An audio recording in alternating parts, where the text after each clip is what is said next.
Well, good morning. Today is Monday, September the 21st, and I am really pleased to be with you this morning to bring my voice to our daily reflection. I have to say I've loved having this daily reflection to watch every day for the last several months, and I'm so very thankful for our leadership who has taken on this task, and just delighted that I've been able to add my voice to it as well. So I come to you today from our Elspeth's room. This is my quiet spot at the moment. I'm going to be reading for you just a few short verses from the Gospel of Matthew. And we're going to find our readings in Matthew chapter 9, verses, I think, 9 to 14. As Jesus was walking along, he saw a man named Matthew sitting at the tax booth. And he said to him, "Follow me." And Matthew got up and followed him. And as he sat at dinner in the house, many tax collectors and sinners came and were sitting with him and his disciples. When the Pharisees saw this, they said to his disciples, "Why does your teacher eat with tax collectors and sinners?" When he heard this, Jesus said, "Those who are well have no need of a physician, but those who are sick. Go and learn what this means. I desire mercy, not sacrifice. For I have come to call not the righteous, but sinners." The Gospel of Christ. It's an interesting little reading that we have here. It's actually called the Call of Matthew. And it got me thinking about what it means to be called by Jesus. I mean, many of us were baptized as children, and so our parents took that initial step for us, and we were baptized into the royal priesthood of all believers. And then when we're mid-teens, sometimes later, then we do our confirmation, right?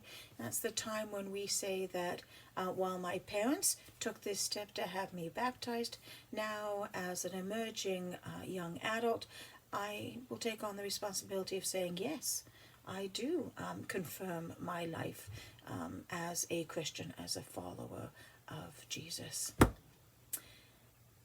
And I think about what it means in the real life examples of the young people that I see around me.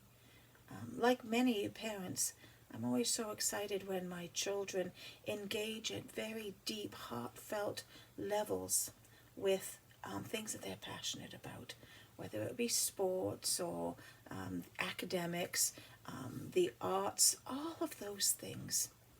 And I'm equally and even more delighted when our young people claim for themselves a real passion for their worshiping life.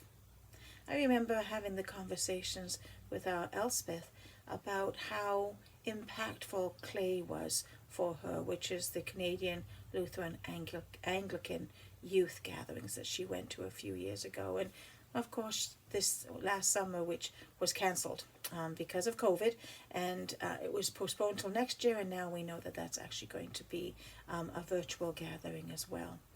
But I remember her saying that the thing she loved about it most was that she was with a group of young people who she didn't have to explain her convictions and her beliefs and her passions to, because they got it. These wonderful young people who felt called by God so early on that they moved beyond their confirmations, which were wonderful things, but to embrace ministry within the church. When I think back to my very first calling within the church, I remember that I was quite young. I was allowed as a young person, and I think I was only about 10, I was allowed to sing in an adult choir with our church, and I'm so thankful for that choir for allowing me to do that, because that was where I heard my first call by God, to follow him, to raise my voice with others in song, to praise him. That's where I felt God's presence in my life. Now, since those days, I've been called to many different expressions of that faith-filled journey. And I imagine that you have stories of that as well.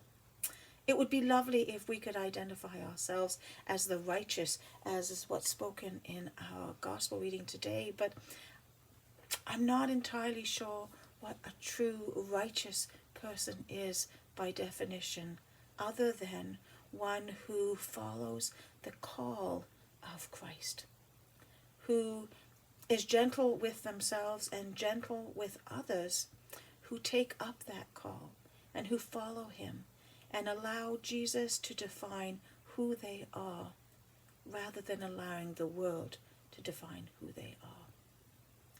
I've loved this gospel reading today.